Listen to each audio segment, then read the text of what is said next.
Да, моля? Криминална полиция, главен инспектор Колев. Какво? Направили сме блокада пред блока ви. Това са много опасни хора, госпожо. Събирате всички пари в къщата.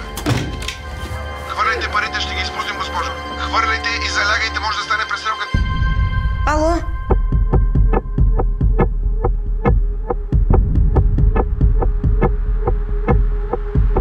Дойдох за парите.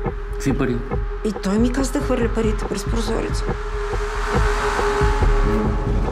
Звънят на произволни номера, докато не попаднат на потенциалната жертва. Никой не е защитен, повярвайте ми. Какво станало? С колко време разполагам? Колко? До 2 дена приключва всичко.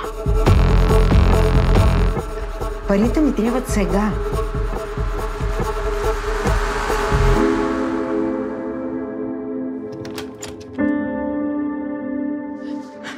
Цял живот съм живяла според правилата.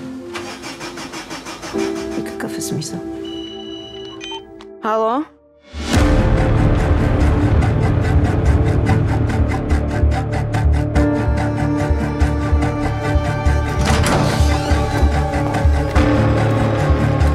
Имаме свидетел.